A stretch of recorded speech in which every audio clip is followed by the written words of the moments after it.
Morning student. आज तक आपको संज्ञा के विकार की जानकारी दी गई। यहाँ पर मुझे मालूम हो रहा है कि आपको संज्ञा और संज्ञा के प्रकार यानी कि व्यक्तिवाचक संज्ञा, जातिवाचक संज्ञा और भाववाचक संज्ञा का पाठ हो गया, यानी उसका अध्ययन आपने कर लिया। लिंग और वचन जिसके बारे में भी आपने अध्ययन कर लिया होगा और आशा करती हूँ कि उसकी अभ्यास पुस्तिका में भी आपने कार्य कर लिया। अब यहाँ पर आपको नए विषय के बारे में आपको जानकारी दे रही हूँ, जिसको आप ध्यान से सुनकर समझकर अपनी पाठ्य पुस्तिका में से विषय के आधार पर थोड़ा अध्ययन कर लीजिए, जिसको हम ऐसे इंग्लिश में ऐसे राइटिंग कहते हैं। उसका हिंदी वर्जन है अनुच्छेद लेखन या उसको निबंध लेखन कह सकते हैं। अनुच्छेद लेखन यानी कि कोई एक विषय के बारे में अपने विचार को ज़्यादा विस्तार पूर्वक क्रमशः क्रमबद्ध सुंदर गठित रूप से सरल भाषा में बांधकर लिखना, इसे हम निबंध कहते हैं या अनुच्छेद के तौर पर आप ले सकते हैं। निबंध किसी एक उद्देश्य पर विचारों को बांध कर रखता है। विषय का अनावश्यक विस्तार नहीं करना चाहिए। उसकी भाषा सरल होती है, प्रभावशाली होती है। निबंध में वर्तनी और विराम चिन्हों का भी पूरा ध्यान रखना होता है। निबंध में विचारों की अभिव्यक्ति अच्छी तरह से होनी चाहिए।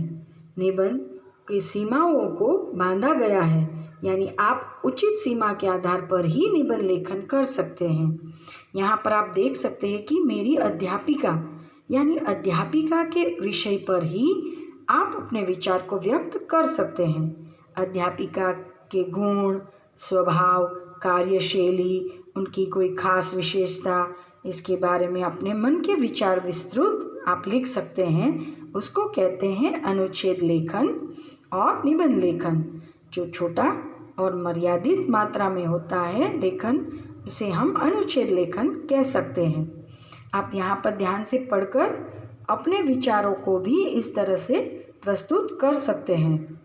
आप इसके अलावा भी कई सारे विषयों पर अनुच्छेद लेखन कर सकते हैं, जैसे कि मेरी माँ, मेरे प्रिय शिक्षक, मेरा प्रिय खेल, मेरा प्रिय पुस्तक और वर्षा ऋतु, कोई अपनी पसंदगी की ऋतु, ऐसे अनेक विषयों पर आप निबंध लेखन कर सकते हैं। पाठ्य पुस्तक में आपको 2-3 विषय के बारे में जानकारी दी गई है। यहाँ पर आप देख सकते हैं और ध्यान से पढ़कर आप अपने विचारों में उन विषयों पर लिख सकते हैं। ज़रूरी नहीं कि इन्हीं की भाषा में आप लिखें। अपनी मौलिक शक्ति और भाषा सरलता का उपयोग करके आप अपने तरफ से, अपनी रीत से आप लिख सकते हैं। इसको कहते हैं अनुच्छेद लेखन। आप दिए गए विषय पर इसका अभ्यास करें और जो भी समय अभी आपको मिल रहा है उसके ऊपर अध्ययन या उसका अभ्यास करके लिख सकते हैं अपनी कॉपी में। धन्यवाद। यहाँ पर आपको कुछ टॉपिक दिए गए हैं। आप अपनी कॉपी के अंदर आप इस विषय को लिखकर तैयारी कर सकते हैं। धन्यवाद। आप अपना ख्याल रखिए और अपनी सेहत और होमवर्क यानी कि कृपया अध्ययन करके आप अपना कार्य कर सकते हैं।